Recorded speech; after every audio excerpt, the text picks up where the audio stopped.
Today, today it's vape mail time. If you,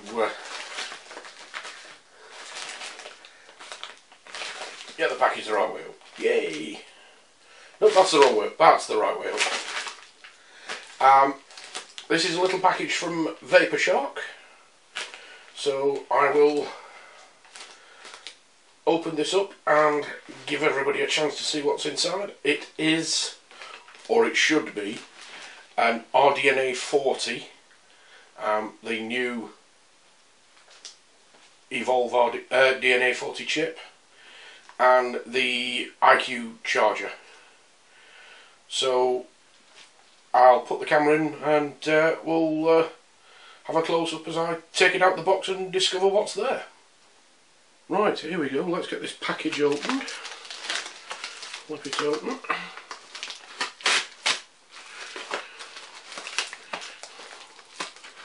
Take a horribly sharp knife to it.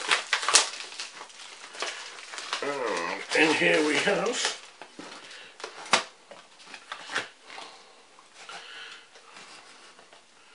Vaporshark QI enabled wireless charger.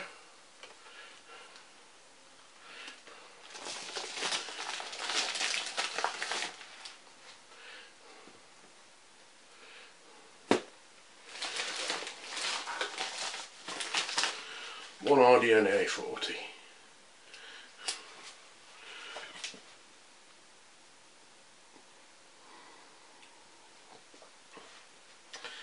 Okay, so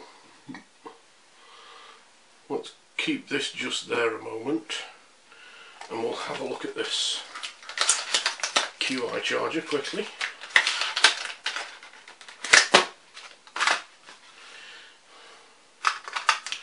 Okay, so we have a QI charger disc,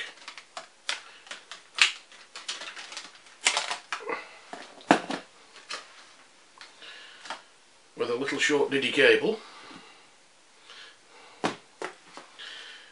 and an extension cable, obviously because the QI charger is pretty small.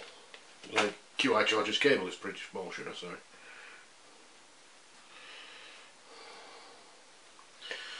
So we'll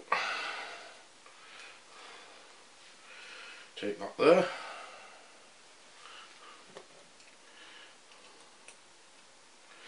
Plug that in like so.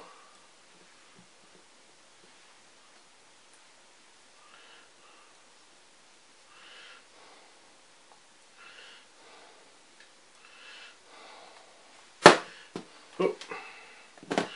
There we go. So how long is it?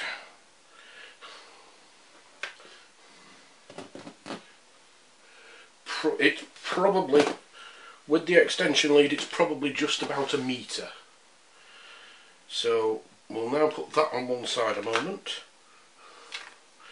Little card that came in with it, presumably because it's come from, this is an American thing. Electronic cigarettes may contain lithium-ion battery cells which can explode or burst into flame if used improperly. Do not disassemble, puncture, cut, crush, short-circuit, incinerate, recharge disposable cells only, or expose to water, fire or high temperatures. Batteries should be charged in a fireproof container and be checked after charging and before use. Never charge batteries unattended. Only use appropriate chargers intended specifically for your battery. Do not mix.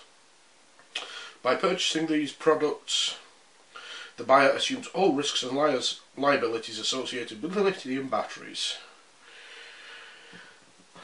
I think English vendors should start putting these in as well.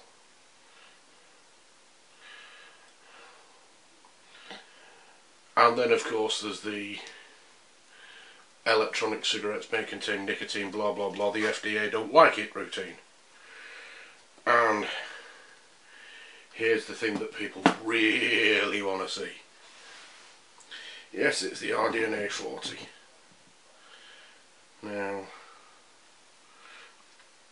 Yep, there is tape nearly invisible on the sides. Just let me get this focused there. I don't know whether you can read this. LG 2500 mAh, 35 amp, 18650 battery. Powered by rDNA40, 40 watts power. Temperature sensing and limiting. Built-in wireless micro USB charging, self-adjusting 510 connection, and the dimensions in inches, but since we're in Europe, none of us use inches anymore.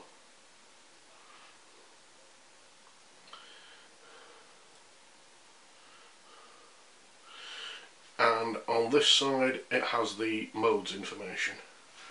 Right, so let's get this tape off.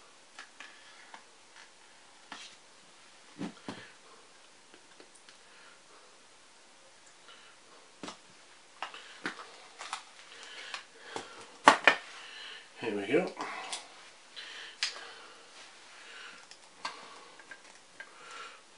Vaporshark DNA40.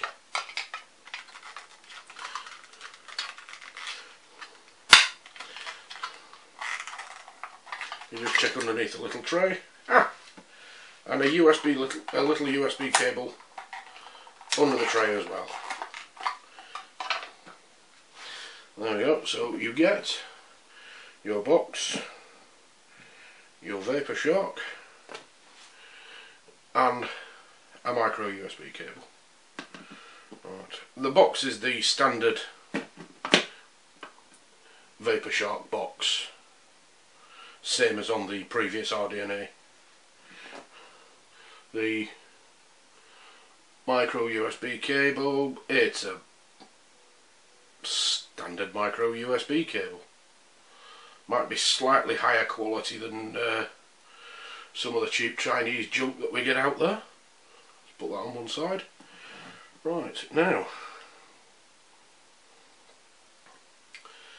the first thing you'll notice is this is matte black, but this panel here has a sort of shiny texture on it, while the rest of it is the usual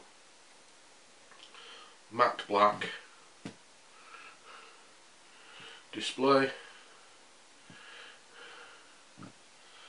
and the usual 510 connector, which is self-adjusting as per usual. Let's just check that.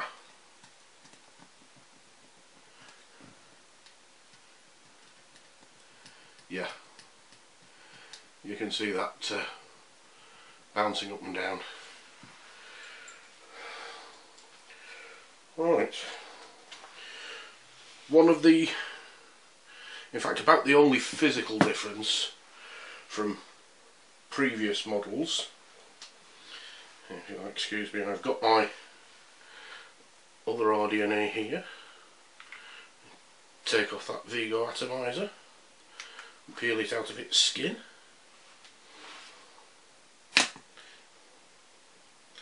Size wise,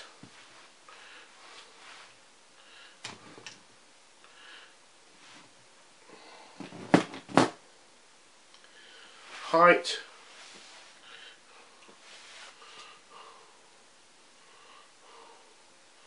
pretty much identical.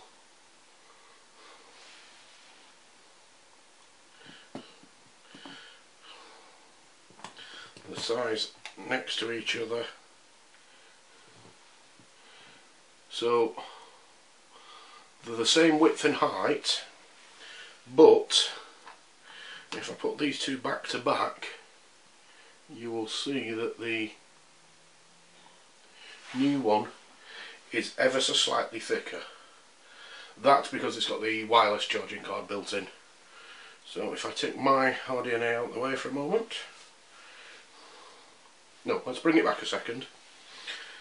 The other thing you'll notice, apart from the fact that this rDNA is covered in e-liquid, at the moment, I give it a wipe. There you go. The other thing you'll notice is the absence of the screw here in the battery doors. The new one is magnetic. Just slide it and it pops away. Two little magnets to hold it together.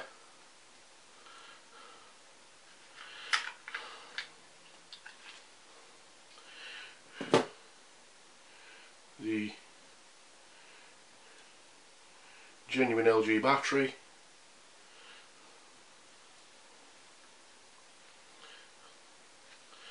Now that's a little odd, but perhaps it's deserved. They've put in plates over the negative pole spring. Right, drop the battery back in. Slide the battery door on.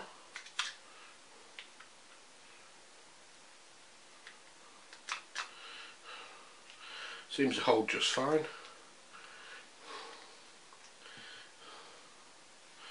There we go. Let's move that out of the way. And it's come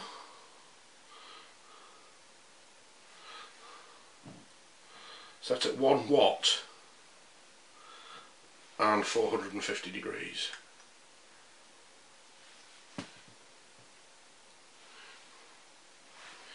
You'll also see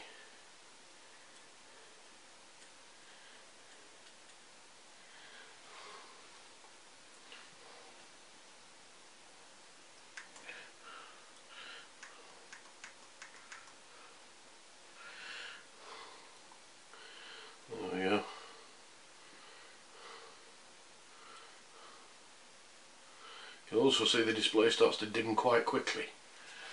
Right, so that's my initial thoughts. Let's bop an atty on this. Put that Vigo on that I've just been using on the other one. And just to make sure it works. Oh, 1 watt's not going to do anything, is it?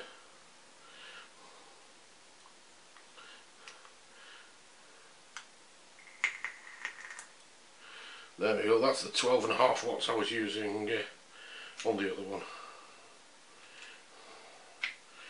And this 510 pin sits slightly different to me, or the position of the atty is slightly different. On my old one, it's sort of hung over. It sort of, the air hole was round the back, now it's at the side, it's just a positioning thing. Okay, no problem, let's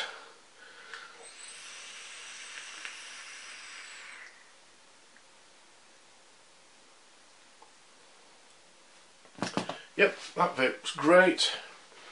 Right, I'll stop there and we'll go on to something else. Actually what I'm going to do is I'm going to build a nickel build in this atomizer and see how it goes. Right, okay, I've now got a build in here with the pure nickel wire. I've also got it regulated to, I don't know if you can see that, give me a second.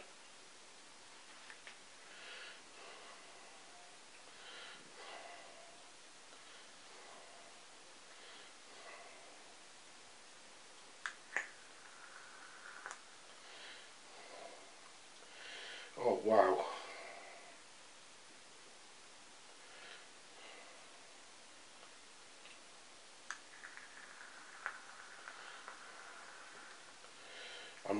Let's put it this way, I'm running it at 12.5 watts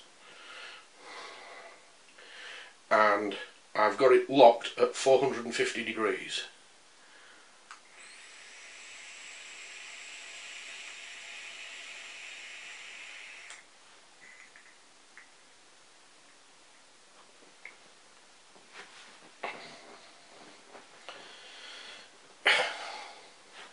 This is a single coil and it is 0.2 ohms, which is 12 wraps of 0.3 pure nickel wire. Now it's not nickel 200, it's pure nickel, no resistance wire from the Vape Mesh company, and it's actually a little cheaper than the oops, I dropped my little dongly thing. It's actually a bit cheaper than the nickel 200, plus they didn't have the nickel 200 in 0.3 that I wanted, although I may try for 0.4. One of the things I've noticed about this nickel wire is that it's pretty soft. Actually, it's very soft. That said, once you've created your microcoil and torched it and just squeezed it together flat, got it in your build, it's not too bad at all. You can get cotton through it without any real problem. And just before I set the temperature, I tried some Muji cotton, which is what I'm using in this at the moment. Let me just pull the cap off for you so you can see what build I've got in it.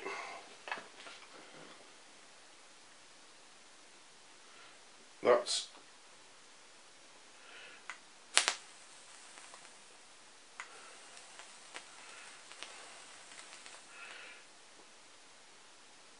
wraps of 0.3. There we go. 12 wraps of 0.3 with Muji cotton, and I'm vaping Mr. Kraken's shade. Yum. Yes. I love me shade. Now, as I say, I checked it for scorching the cotton, and I got it to 450 degrees and ran it for 10 seconds or so, and there was an ever so slight mark on the cotton from the coil.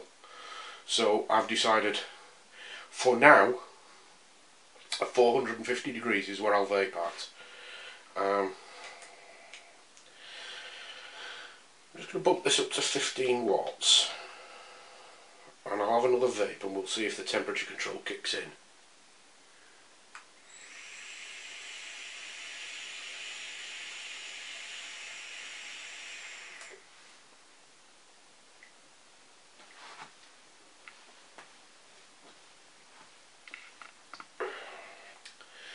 As you can see, there's no shortage of vapour and it's only a single coil. So I don't see any problems with the temperature control. It works fine, and as far as I'm concerned produces vapour on a pretty similar level to normal Canthal builds. Flavour wise, I'm not sure. I don't think I can taste the metal. I'm not getting a metallic aftertaste. You know, there's no... I know some people say they get a funny aftertaste with nichrome. This pure nickel doesn't seem to give a funny aftertaste. Let me take another vape.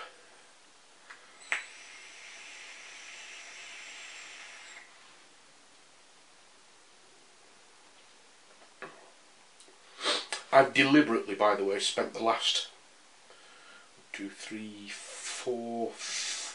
about the last 5 or 6 days vaping shade only out of this particular dripper, so that when I did a nickel build I could tell whether there was any change, and I don't think I can detect a change. As far as I'm concerned, this is great. No more burnt, no more dry hits, you know. I'm going to carry on vaping it. Obviously this is just a first impressions. I'll do a full review at the weekend because I'm in work in the morning and I'm off on a course with Rico for a couple of days. Back in work on Friday, so Friday night, Saturday I'll do some experimental builds. While I'm away, I'm going to take my vaping gear with me, and I'll do a build in my K-Fun with the nickel, or I'll do a build in one of my K-Funs with the nickel and put shade in that, see how it goes in the K-Fun. I'll also, over the 2 days, I'll run one of my standard K-Funs with my favourite raspberry menthol in it. Although I must say, raspberry menthol is being superseded by shade.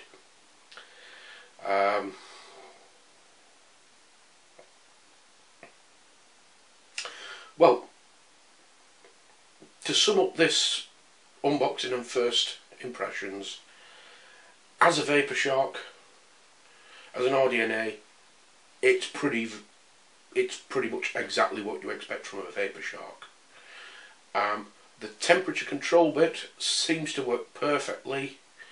It's a bit strange, you know, when you dry burn the coil and the temperature control's on, it's very strange to see it running at 1 watt and 0.7 watts and things like that, because it's hovering at the temperature, and every so often the temperature protected sign comes on, and that really does take some getting used to. But as you've seen, you know, it seems to vape pretty well. I see no problems whatsoever. Excuse me a moment.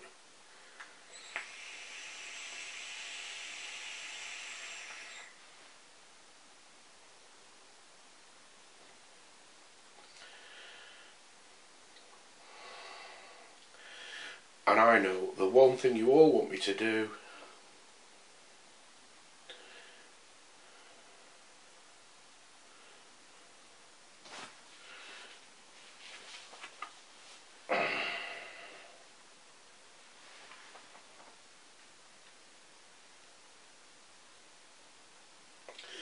.40 watts.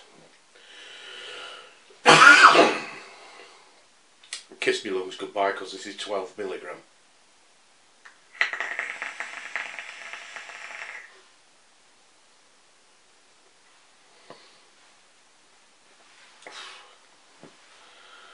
Well, that's warm. Hang on a second.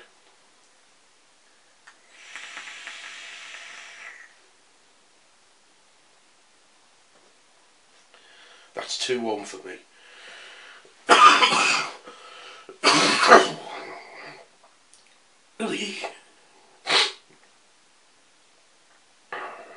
Although I've got to say, it still maintains the flavour. The flavour's still there.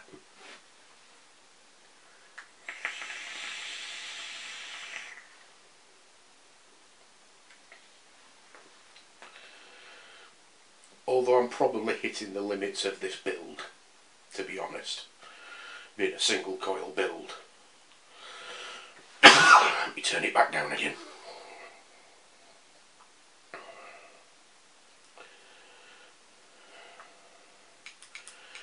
Go down to 20 watts.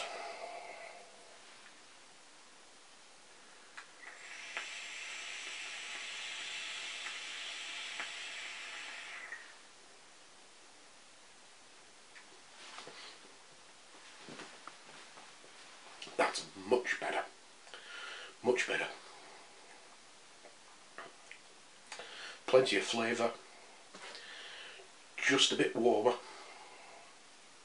than what I normally vape, but plenty of flavour, plenty of vapour. That's good. Right, well, that's it for now, and I will put up the final review in a few days at the weekend. I've been Tubby Engineer, and thank you for watching. Good night.